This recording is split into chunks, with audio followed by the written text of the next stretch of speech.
সংগ্রামী তৌহিদি জনতা, আজকে আমরা অত্যন্ত ভারাক্রান্ত হৃদয় নিয়ে আপনাদের সামনে উপস্থিত হয়েছি। যে উপস্থিতি প্রমাণ করে এদেশের বিশেষ করে রহনপুরের মাটিতে ইমানদার মানুষ আছে, যার ইমানে যাররা পরিমাণ ইমান আছে অন্তরে, সেই দাবির ওপর সম্পূর্ণ একমত থাকতে বাধ্য থাকবে। আল্লাহ নবী সাল্লাল্লাহু আলাইহি ওয়াসাল্লাম বলছেন, মান রা মিনকুম মুনকারান ফালইগাইরহু বিয়াদিহি, তোমার সামনে যদি খারাপ কাজ দেখো হাত দিয়ে প্রতিহত করো। ফাইন লাম ইয়াস্তাতি ফাবিলিসানিহি, যদি তুমি তা না পারো তাহলে মুখ দিয়ে প্রতিহত করো। এদেশের কনস্টিটিউশনের 39 নম্বর আর্টিকেলও বলা আছে এদেশে প্রতিবাদ করা যাবে। যারা এই ফিলিস্তিনি বর্বরতার প্রতিবাদ করে না তারা নিঃসন্দেহে মুনাফিক। এই মুনাফিকি জর্জরিত ভুলে গিয়ে জিহাদের আন্দোলনে মুসলিম সমাজকে রাষ্ট্রের পক্ষ থেকে অনতিবিলম্বে জিহাদের ডাক দিতে হবে। সম্মানিত উপস্থিতি, আমাদের অনেকগুলো মিসকনসেপশন আছে। মিসকনসেপশনটা কি? কুফফার বেঈমানরা মনে করে আমরা অনেক দলে বিভক্ত, কিন্তু আমরা দ্ব্যর্থহীন কণ্ঠে বলে দিতে চাই, আহলে সুন্নাহ ওয়াল জামাআহ তথা হানাফি, শাফি, মালিকি, হাম্বলি, আহলুল হাদিস সকলেই কিন্তু আহলে সুন্নাহ ওয়াল জামাতের অধিভুক্ত।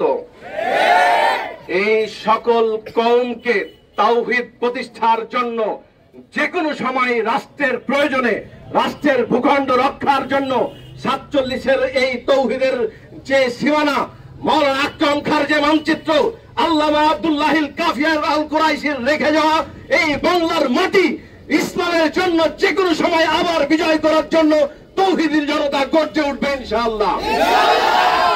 আর একটু আপনাদের কথা বলে দিতে চাই, যুবক ভাইরা বেশি স্ট্যাটাস দিতে পছন্দ করেন, তাই না?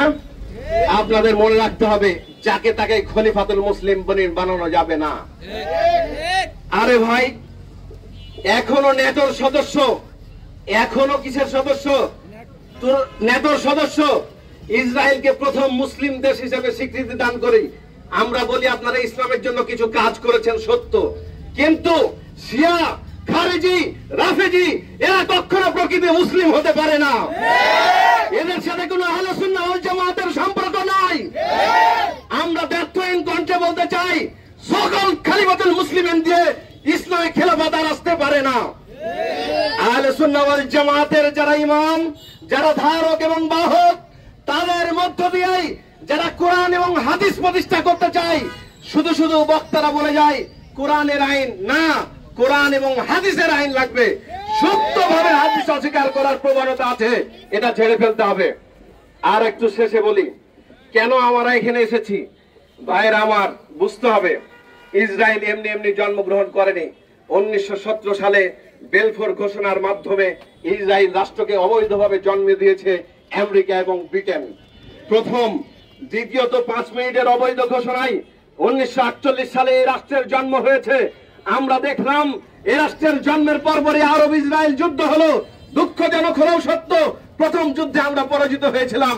1969-এ আমরা দ্বিতীয় আরব যুদ্ধের পর ওয়াইসি প্রতিষ্ঠা হয়েছিল। ওয়াইসি প্রতিষ্ঠার প্রথম লক্ষ্য ছিল মুসলিম ভ্রাতৃত্ব ঐক্যকরণের সুদৃঢ়করণ। মুহাম্মদুর রাসূলুল্লাহ ওয়াল্লাযিনা মাআহু আশিদ্দাউ আলাল কুফারি ওয়া রুহামাউ বাইনহুম, মুসলিমরা রহমদিল হবে আর কুফফারদের কি থাকবে? শত্রুতা থাকবে, বজ্র কঠোর হবে। দুঃখজনক হলেও সত্য, 57টি মুসলিম রাষ্ট্র ওয়াইসি প্রতিষ্ঠা করলো। দ্বিতীয় এজেন্ডা ছিল কি?